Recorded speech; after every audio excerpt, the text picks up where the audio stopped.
Thank you very much, Suparn. Thank you very much, Yami, for taking the time out and speaking to us here on ET Now. And congratulations to the two of you and the kind of response that this movie's trailer has been gathering. I remember I was sitting in the studio and it was playing right in front of me and I wanted more of it. You know, it is something that keeps you at the edge of your seat and you want to know what is going to happen next. Kudos to the kind of performance that you have pulled off in this movie and of course your direction as well. Let me begin with you, Yami. I mean, why did you choose this film at this point in time? Of course, you have delivered several hard-hitting performances, but why this movie in particular? First of all, thank you for your kind words. I think you're really kind. The timing is never in an artist's hand. I can only choose from what I'm offered and at what point of time. That's beyond my liking or my control, right? And they say, there's a saying in the industry that हर एक film की अपनी किस्मत होती है ना? So who's going to play what? That's also destiny. So, well, someone must have thought of this saying and maybe kind of, it got very popular in the industry, right? ऐसे ही कहते हैं, हर एक फिल्म की अपनी किस्मत थी, casting की अपनी destiny है. So no complaints. All I can say is thank you, Suparn and Reshu. I still remember the evening that they'd come home and discuss the script, the subject with me. Of course, all the questions I said, okay, now once you're done discussing, that's my basic process. There's nothing complicated. I love reading the script. I'd love to read it. And as soon as I was done reading, I was absolutely convinced that this is something. I'm just fortunate to have gotten this opportunity, this massive opportunity to play the character that I got to portray. And here we are now, almost the edge of promotions and all over to you guys now in cinemas. Right, it must have been a very hectic time for you as well. So you're crediting destiny, but Suparn, what was it that made you decide that you want to make a film on this particular subject? And we've seen this entire narrative of realism getting into cinema. Of course, cinema has reflected the reality of a society of the times that we live in. But why this particular subject did you decide to make at this point in time? So post Panda, I was looking for something as part of my courtroom trilogy, and this was a story that had been kind of coming back to me again and again for the last few years, till I realized that, and I deep dived into the subject matter, into the inspirations that we took for creating the character and talking about the story of HAQ. And it was a story of a woman who had been silenced for far too long, and she needed to be heard. And it was so endemic and fundamental to our society today, that the world we live in today, that this judgment, this Supreme Court judgment has impacted us and had such, long, far-fetching results, that it's a story not many people know of. Neither do they know of the struggle and the intricacies revolving around it. And number two, I think it's high time we had a film like HAQ coming out, which kind of talked about or make you kind of part of a community, which you have not seen for a while now. These stories, we have had, Aurangzebs and Khiljis, and now finally we have a story which is a very, very Indian film that kind of goes out there and talks about the heart and matters of legality, which have kind of brought us to 2025. Absolutely, and that must have been a very difficult process, filmmaking process, conceptualization process as well. And of course, it delivers a hard-hitting message so far as feminism and women's rights are concerned in this day and age. So Yami, when you were preparing for this film, what were some of the challenges that you faced? And give us an insight into how you really prepared, because I was told by somebody that for a month you followed method acting and you were into that character. You were walking and talking like the character of this movie. Tell us some insight as far as that is concerned. It sounds only like Suparn saying all these things. Sounds nobody else than Suparn. I don't know how to break down my process into method acting or anything else. No, it's not like that. I think a lot of things are also a little exaggerated in your PR language and all of that. But having said that, there's a lot of course, hard work that has gone in making and creating this character. And I don't think they can. Sometimes it's so internal that I'm really zapped. I don't know what to answer. I don't know how to make it sound that, oh, I worked so much. It's before getting into the physicality, it's always understanding the character at an emotional level and connecting that wavelength. I think it's extremely important, and the other things follow that, right? It's not the other way around. And your script is the best source that you can get all your information. A good script is what you need. So I keep reading it over and over and over and over again. And while, yes, the film is inspired by someone whose certain part of life has been in public domain, and yet having not met that person, how do I envision, how do I interpret that? So the idea was to go backwards. The idea was to go reverse. We all knew what had happened in the end. So all I was trying to think all this while, what kind of person would take that challenge, more than challenge actually, that courage. And I don't know how to define that strength, what it takes back in 70s and 80s to stand up against the system, to stand up for what you feel is right, and not be the oppressed. Sometimes out of oppression, you create history, right? And I think this is where I connect my character. Absolutely. And so a lot went. Of course, endless voice notes between Suparn, me and Reshu, and discussion, and just working with an uninhibited and an open mind. And चाहे वो लहजा हो, diction हो, understanding the character ho. Of course, there's a monologue in the film, which is not about just saying the lines or getting it right in terms of, okay, I've spoken the right things, but obviously it's about how you have spoken and what do you encapsulate in that moment, because that is the core of the film. So yeah, I don't think 15 minutes would be enough to talk express about that whole creative process. Yeah. But just to add to what right. Yami said, I mean, one of the things that you need to follow with Yami's character that she created, the whole trajectory of her entire character through the film is through her eyes, and the way they kind of change. It's quite magical. Absolutely. Was it weirdly empowering for you to sort of, perform in a courtroom drama, and especially the kind of monologues that you have delivered?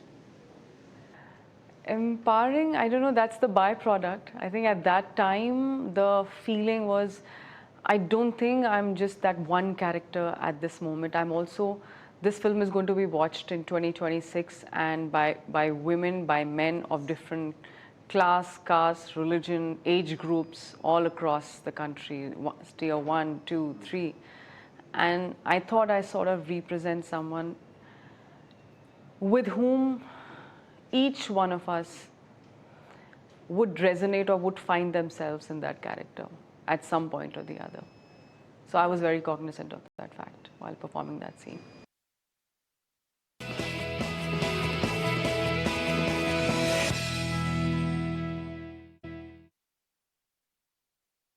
You're looking to get her on board, for this film. I want to get in your thoughts on that as well. When was it decided that you wanted her to sort of feature in your movie? I mean, she's a great actress, but just give us an understanding of... I think the minute Reshu and I finished researching and kind of creating a story document, start to end, the first name that popped was Yami Gautam, and I have realized in life, I think manifestation is a very powerful tool. Ask for it and go for it, and usually things happen.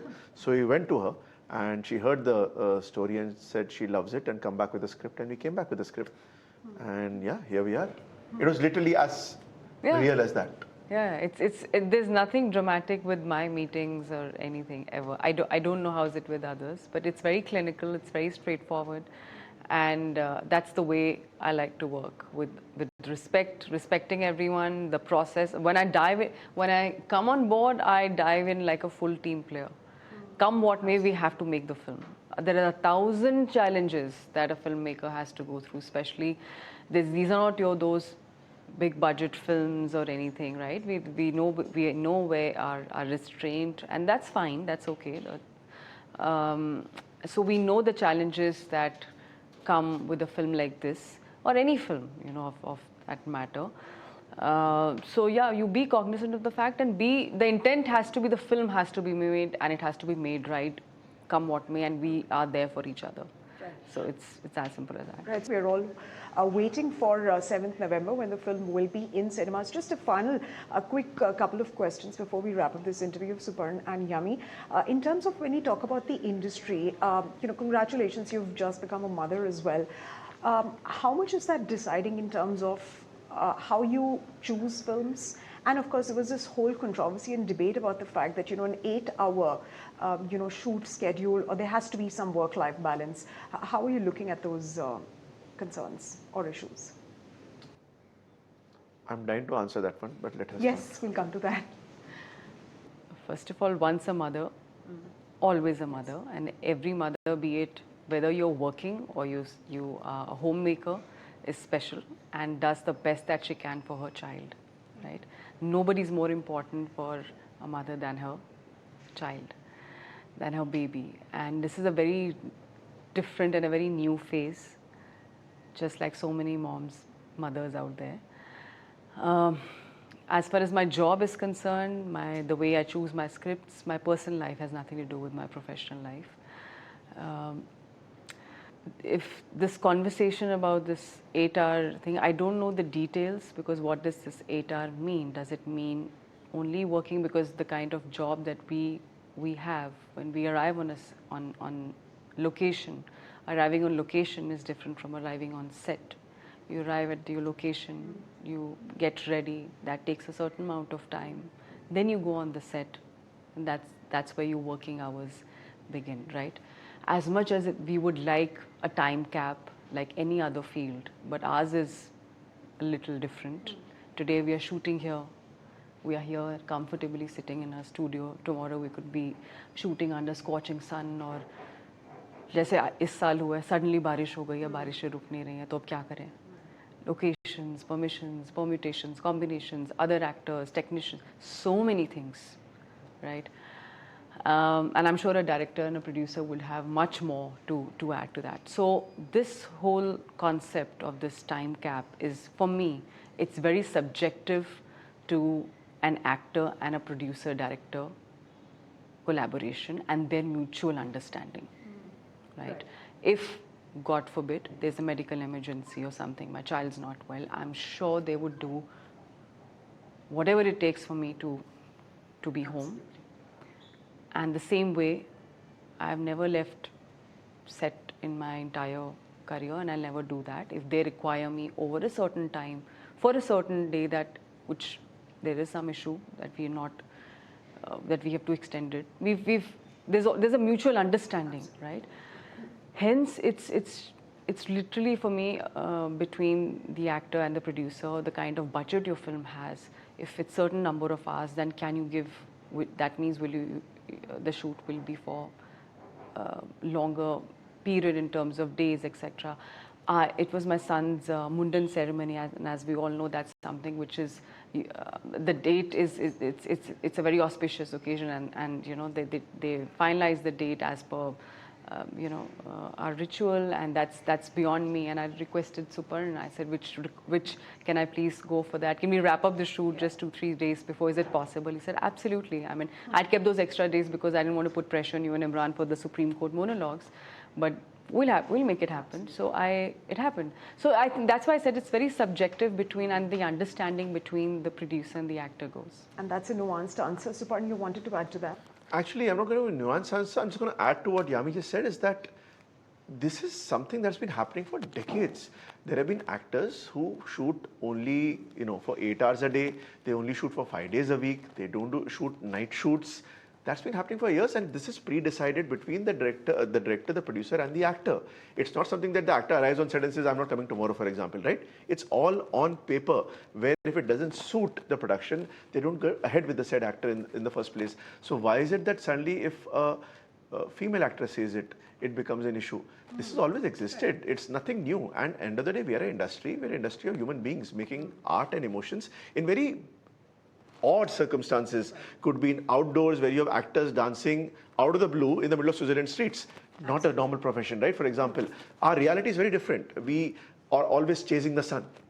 That's our biggest challenge when you're shooting per se, besides weather conditions and a million other things. We are the most open office in the world, and hence we are discussed because the media, we are always hyped up. People are curious about the actors as such. But the fact is that this is not something new. It's always pre-decided, and it is done in a very mutual fashion. So I don't think there's anything wrong or negative about asking for time. If it suits the production, they go ahead with it. If it doesn't suit them, they don't go ahead with it. And it's done way in advance. It's not done in the middle of things. So essentially, there can't be a one, size fits all approach. Just one final question, and this essentially is about, if we come back to the film, what was the most challenging part, and what was, your best scene that you loved performing? Something that has stayed with you. I know it's very difficult to answer because the whole film has been so special with you. But if you could take out, any one scene that has stayed with you.